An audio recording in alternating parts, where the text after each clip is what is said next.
पाक फ़ौज फितनाल ख़्वारिज जे जथनि जूं दाख़िल थियण वारियूं समूरियूं कोशिशूं नाकाम बणाए छॾियूं। सिक्योरिटी ज़रनि जो चवणु आहे त ॾखण वज़ीरिस्तान जे इलाइक़े अंगूर अड्डा ज़लूल खेल में फितनाल ख़्वारिज जे जथनि जे दाख़िल थियण जी कोशिशुनि में नाकामी ते अफ़गान तालिबान सिविल आबादी खे निशानो बणायो। फायरिंग जे नतीजे में 2 औरतुनि समेत 3 ॼणा ज़ख़्मी खेनि वाना इस्पताल मुंतक़िल कयो वियो। पाक फ़ौज जवाबी कार्रवाई कंदे केतिरियूं ई अफ़गान पोस्टूं तबाह करे छॾियूं। अफ़गान तालिबान सिविल आबादी खे निशानो बणाए रहिया आहिनि। वफ़ाक़ी घर वज़ीर मोहसिन नक़वी सिक्योरिटी फोर्सिस खे भेटा पेश कंदे चयो आहे त पाक फ़ौज वक़्तायती कार्रवाई करे ख़ारजी दहशतगर्दनि जे नापाक इरादनि खे नाकाम बणाए छॾियो। पाक फ़ौज अफ़गान तालिबान रेजीम खे बिना जवाज़ फायरिंग जो मुंहतोड़ जवाबु ॾींदी। क़ौम पाक फ़ौज सां कुल्हो कुल्हे में मिलाए गॾु बीठी आहे। ईरान ऐं ओमान हरमोज़ लंघ जा सामूंडी मुल्क आहिनि, उन करे गॾियल मुशावरत अणटिर आहे। हिन वक़्तु हरमोज़ लंघ खां महफ़ूज़ अचवञ जो हिकु अहम आलमी मसइलो बणियलु आहे।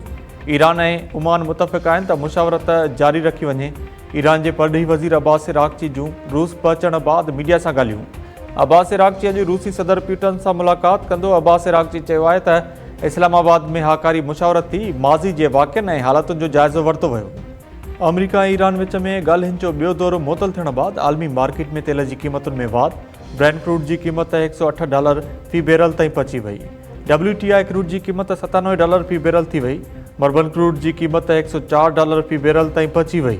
इसराइल जा जंगबंदी मुआहिदे जी भञकड़ी कंदे लबनान ते शदीद हवाई हमला। 14 लबनानी शहरी थी विया। 35 खां वधीक ज़ख़्मी।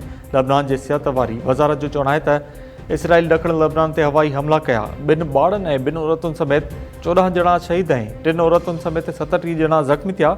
हिज़्बुल्लाह पारां इसराइल फ़ौज ते जवाबी हमला शुरू।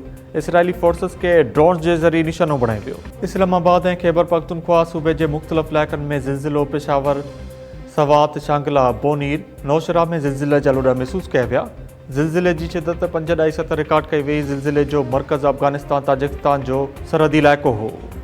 मीरपुर ख़ासि भरिसां माज़ूर पिर्सन कुआड़ियूं हणी क़तलु। काहू दड़े वारे इलाइक़े में 60 वरनि जे माज़ूर पिर्सन लखाड़िनो ख़ासकली जो घर मां कुआड़ी लॻल लाश मिलियो। पुलिस मूजिबि पिर्सन लखाड़िनो ख़ासकली 3 महीननि खां घर अंदरि अकेलो रहंदो। मक़तूल जी ज़ाल पारां ॾेर आचर ख़ासकली ते इल्ज़ाम।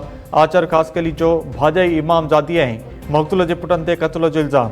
पुलिस जो चवणु आहे त वाक़े वारे हंध तां कुआड़ी मिली आहे। वधीक जांच कई पई वञे। मियां साहब भरिसां सिरुनि जे भठे ते कमु कंदड़ पुरत गोलियूं हणी क़तलु। लोडरा वारे इलाइक़े में हथियारबंद गुलाम अब्बास राउजो खे गोलियूं हणी फरार।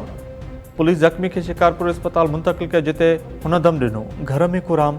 मक़तूल जे भाउ पुनल राउजो चयो आहे त जागीराणी ऐं कटोर धुर जे हथियारबंद भाउ गुलाम अब्बास राउजो खे क़तलु कयो आहे। जवाबदारनि खे गिरफ़्तार करे इंसाफ़ फराहम करण जो मुतालबो।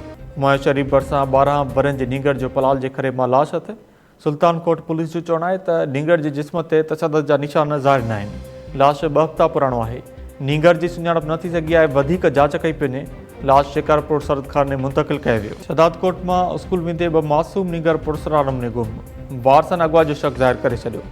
3 ॾींहं अॻु 14 वरनि जो नींगर उस्मान बोजाणी ऐं 14 वरनि जो नींगर मौला बख़्श बोजाणी स्कूल वेंदे रस्ते मां गुम थी विया हुआ। ॻोल्हा बाजुद नींगर जो ॾस पतो न पइजी सघियो आहे। सेक्शन थाणे ते बि इतला ॾिनो आहे। शक आहे त नींगरनि खे अॻुवा कयो वियो आहे। नोटिस वठण जो मुतालबो। कुंभ भरिसां नौजवान पेट्रोल हारे पाण खे बाहि ॾेई छॾी। ॻोठ आरब सोलंकी में नौजवान सुमेर सोलंकी घरू अणबण तां पाण मथां पेट्रोल हारे बाहि ॾिनी। गणती जोगी हालत में गेम्स मुंतक़िल। ठुल में फुरमुज़ाहिमत ते क़तलु थियल पीरसन ज़फ़र डोल जे वारसनि जो दरिया खान चौक ते लाश रखी धरणो। वारसनि जो चवणु आहे त गुज़िरियल राति सी सेक्शन थाणे जी हद ॻोठ आज़ाद खोसो वटि फुरमुज़ाहिमत ते पीरसन ज़फ़र डोल खे जवाबदारनि गोलियूं हणी क़तलु कयो।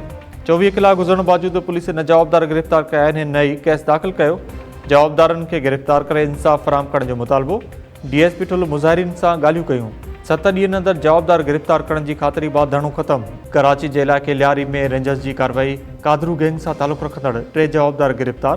5 मोबाइल फ़ोन्स ऐं मोटरसाइकिलूं हथ। रेंजर्स तर्जुमान मूजिबि जवाबदारनि में गुलाम कादिर, हारिस नवाज़ उर्फ़ गोल्डन ऐं लारेब शामिल आहिनि। जवाबदार गुलाम कादिर इंकशाफ़ कयो आहे त साथियुनि सां गॾिजी 80 मोटरसाइकिलूं 250 मोबाइल फ़ोन्स फुर कयूं। जवाबदार हथियार विकिरो करण में बि मुलविस आहे। जवाबदार हारिस उर्फ़ गोल्डन इंकशाफ़ कयो त मोटरसाइकिलूं फुर करण बाद पार्ट्स विकिरो कंदो हो। जवाबदारनि खे कानूनी कार्रवाई लाइ पुलिस हवाले कयो वियो। ऐं कुंभ भरिसां नीगरी ऐं नीगर खे पढ़ाइण जी कोशिश। पुलिस ॻोठ मलकोवाण में छापो हणी नीगरी गुलशेरा धी नाज़ुल शंबाणी खे हिफ़ाज़ती तहवील में छॾियो। घोट जे भाउ सोबन चंबाणी ऐं अलियास चंबाणी ते केस दाख़िल। पुलिस जो चवणु आहे त नींगरी ऐं नीगर खे अदालत में पेश कयो वियो आहे।